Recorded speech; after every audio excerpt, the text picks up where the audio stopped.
Hello there, my name is Valerie White Williams and I am a voice teacher and a vocal coach for Vocal Splendor Studios. Today I'm doing another reaction. This time I'm reacting to a singer that was recommended and her name is Amira Willighagen. I think I'm saying that correctly, and her duet with Patrizio Buanne singing O Sole Mio. Let's have a listen. I would like to sing with you a beautiful Neapolitan song where I come from. Maestro.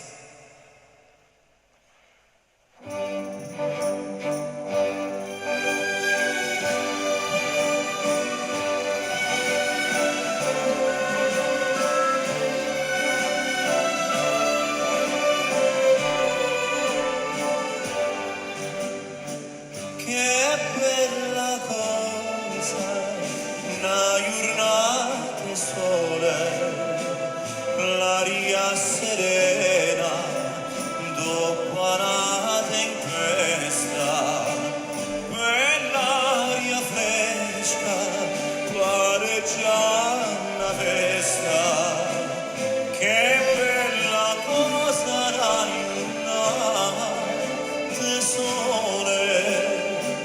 Okay, I'm going to stop right before Patrizio. I've never heard of him. He's new to me. It says that this was recorded in South Africa. So yes, and he's singing with Amira, which was, I think, one of the winners of Holland's Got Talent, or the Netherlands Got Talent. And yes, someone talked me into listening to her because I'm normally not a fan of child singers. But I do feel she is the exception. Just look at her right now. Even her posture is really in the correct way, and her chest is up, and everything seems to be intact.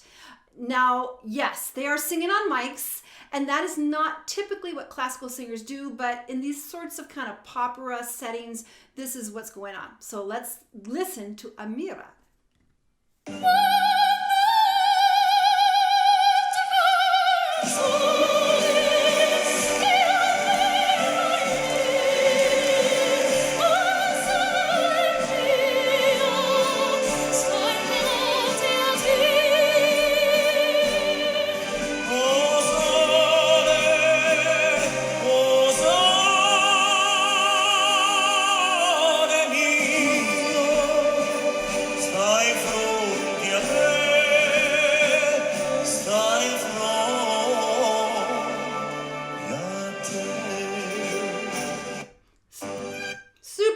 Super cute. They obviously are really enjoying singing with each other. Great chemistry. And yes, the sound engineer is going to, use some mics. You're definitely going to play with the levels. But what I'm hearing already is a really well-placed voice for a young girl. I've worked with young singers that have a bit more of a mature sound, but sometimes what I've seen in these reality TV shows are these young girls trying to make themselves sound older and more mature. That never really works very well, but what I'm seeing with Amira is a well-placed voice, and she's not trying to sound like something she's not.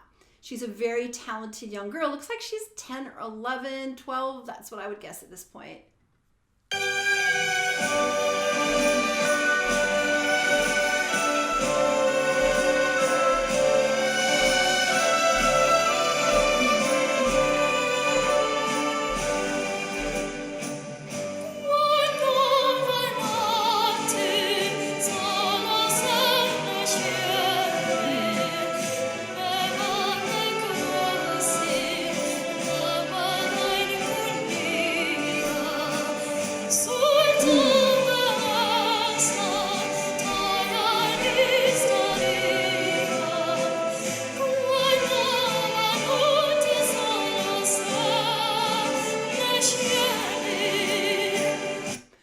And so everything's really flowing with her. I don't feel any pushing. I don't sense any trying to make herself sound mature, more advanced than she is.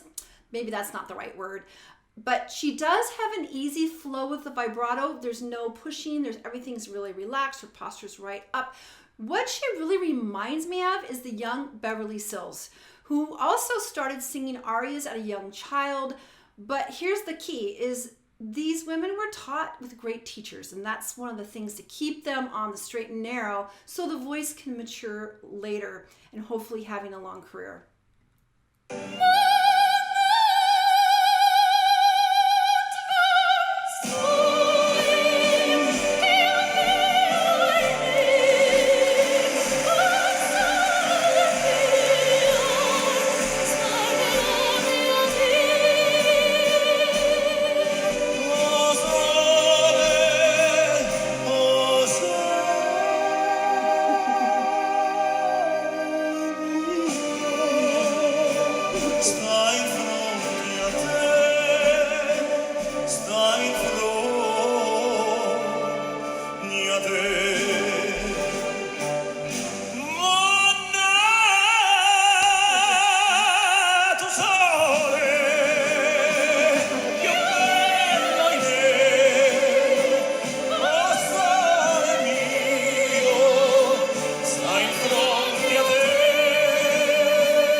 Wow, that was really surprising and really different.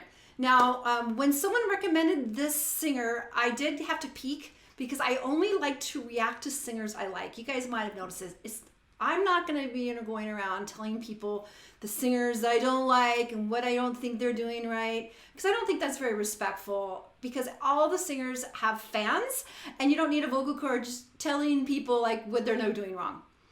So I like to talk about what people are doing right. That's my version of coaching, at least on these reaction videos. Definitely when people come to my studio, I will tell them what they're not doing correctly, and that's my job, to kind of help them. So when I first heard Amira, I think I'm saying that correctly, I was really pretty stunned by her technique. And it's under development, because the voice is always changing. You know, you just don't build a technique and go, okay, I got everything down, because the voice is always changing, and life can create all kinds of challenges for singers to keep that technique in place. But what I really was impressed by her is what I see in her technique. She just has her chest up. She's not trying to create something that she doesn't have. So that's what I see with a lot of young singers. I've judged them you guys may not know, but in the United States, we have this event called Solo Ensemble. And it's an event that's through the choir and band teacher associations. And so I've many times been hired to do all day long singing contests with singers every 10 minutes and picking winners and all this stuff. So I typically will see girls singing operatic arias or doing things that are much too mature for them. And it never really goes well, because it shows off what they can't do.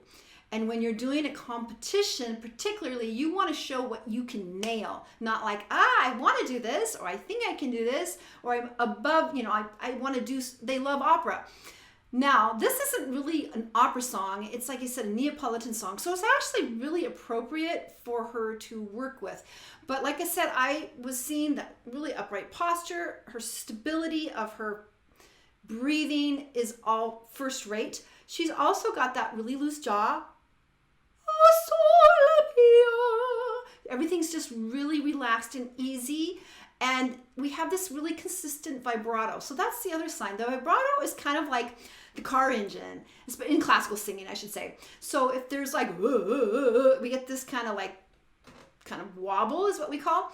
That's a sign of concern, especially for a young singer. And that's what's happened to several other reality TV singers, is that they got pushed to sing too much, too soon, too heavy, and then they developed that wobble. And then the voice didn't stay as fresh going into their 20s. So this is the risk of these teenage singers, is that they're going to push for too much, too soon, and try to sing heavier than they are. And I've seen it again and again. However, with Amira, I'm not hearing that. I'm hearing a really free technique. She has a lot of vibrato, but it is placed in a way that is what we train to get that little fluttery voice. Now, even though there's been some concerns about young singers singing opera too soon, and I've seen it multiple times, there have been some really well-known singers that actually sang quite well as teens. I think, I can't remember one singer, I can't think of her name at the top of my head, is that she actually made a debut in the Metropolitan Opera when she was like 19 or something. So this does happen. There are young singers that have good training from the very beginning, and they're ready for that type of singing at a young age. Now, that was like 20 years ago. I don't know how much that happens today. It seems like it's a bit more, we'll see. Opera world's always going through fashions, believe it or not. But yes, and then the other young singer was Beverly Sills, and she was kind of a child prodigy as well. That's the first person that I thought of when I saw her sing, because you hear the young Beverly Sills and you still hear that silvery voice, even as a young child. And then she continued to keep that through her career as an opera singer. I think she was also very, very popular in the 80s, and you can probably find her videos online as well. Maybe not her child videos, but yeah. So here's the thing. When you have somebody who has obviously joy and talent as she does, I mean, she's just sparkling and so joyful, but she's obviously had good training, and a teacher that's not allowing her to push into heavier repertoire and not sing things that are beyond her. And when we say beyond you, it's not just the voice, but also some of the content. No one wants to hear a 10-year-old sing something that is like super sexy or something that's really dark, that's beyond their consciousness to actually sing it with integrity and honesty. So that's not what I'm seeing here. I'm seeing a really bright child. Of course, she's older now. This is 2016. Lots of passion for this music and really good training. So I want to say kudos to her coach and her voice teacher, because this is really key. How you transition in your teens is going to really affect how you're going to go on into your 20s. And what we don't want is teen singers to be used as a money maker for families, to the point where they're burning out their voice, and by the time they're 18, 19, and 20, they are showing signs of some vocal concerns. It's like a house with a foundation. If the foundation isn't firm to hold the weight of the house, we're going to have some problems. And that's what I see with a lot of young teen singers that want to be opera singers, is that it's so easy for that foundation to not be able to sustain the weight that they're going to too soon. Now, I think of weight, I'm talking about heavy singing, like that I have thicker tone color. And it's really easy to do. Everybody wants to be bigger and louder, but keeping it gentle but supported so the voice can freely mature is the key to work with young voices. We don't want to push them. They can still sing the high notes. There's lots of beautiful songs. Now, here's the other concern with young singers singing opera arias, is so when they start singing an opera aria, say at age 15 or 16 or even 17, the voice is still maturing. A lot of people don't realize the human voice does not truly mature until mid-20s for girls and mid-30s for men. Yes, that is true. I'm going to say it again. Mid-20s for women to mid-30s for men, depending on the voice type. So the voice is still under construction. It's still filling out between that time. So what happens when you sing an aria at age 18 even, 17, you're going to sing with the voice technique that you have at that age. And so it comes muscle memory. So the muscle memory locks in when we sing at that age. So let's go into the 25. So at 18, so at 25, you're going to sing an aria. You're going to get paid to sing an aria. But then what's going to happen, it's going to be really difficult to go back and repair what your 18-year-old technique does, because the voice feels different at 18, at 25, as you continue to train.